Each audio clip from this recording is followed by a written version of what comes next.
Hi, I'm Saasha. Welcome to Ayur Sangha. I'm excited to share the things that I've learned as a nutritionist and my exploration in different indigenous practices.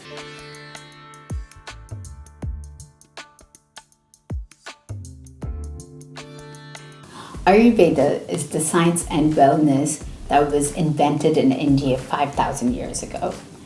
It was created as part of hypothesis and then evolved over time by different physicians or Vaidyas. India is the most populated country in the world now, so there must be something that we did right. And Ayurveda was the health and wellness protocol used by Indians before the British invaded.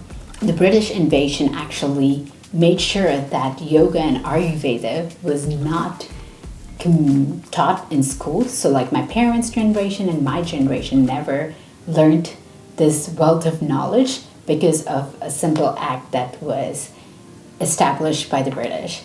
So my grandpa fought hard for the freedom of India from the British rule, but there is still reminiscence of the effects even today, where the 17 years I lived in India, I never learned Ayurveda or yoga.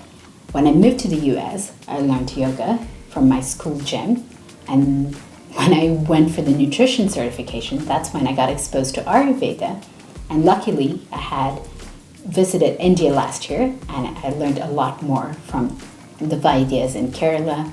And it excites me to know that there is an age-old tradition and wisdom that was lost in communication, and now I can revive it.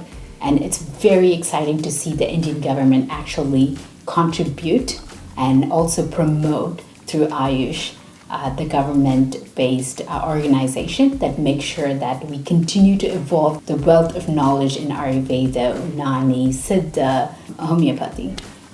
This is an exciting time to be alive because there is so much research being done in validating and also evolving this science of Ayurveda. Ayurveda looks at the body as a whole in a holistic approach, as like how trees are made, how animals are made, insects like grass. Everything that is made in this world is made of similar material. In our earlier ages, we've talked about the 5 important elements in the world. That's space, and that's where everything happens. And the air is the movement of the wind, and water that actually covers 70% of the world. Funnily, our body is also 60 to 70% water. And earth, that's like the actual material, like the mud. And fire, which comprise of the Panchabhuta, or the 5 elements that's common across all different cultures and education systems. So Ayurveda looks at health and wellness, our human body, in a different perspective, where we're made of a combination of these 5 materials. If you think about it, the movement of food through our food pipe or esophagus is actually between space and air, where the air and the food that we consume has to be moved through the system. And also digesting these food is the fire element. When we talk about water, it is literally 70% of our body, where it makes sure our blood is viscous, or like it's liquid enough to move through our cells and rest of the body. It's magical to see how our body functions and to see how the elements go hand in hand. Changing this perspective could help you look at your health and wellness in a more holistic standpoint. In all of this, there is wealth of knowledge, but I am going to concentrate on what makes a healthy being stay healthy.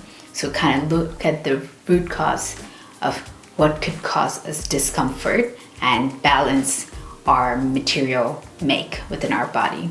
So I'm looking forward to engaging with you all on contents on Ayurveda and learning what works for you and what you can integrate into your lifestyle. Thank you so much for joining. I am happy to have you all as part of Ayur Sangha. Namaste.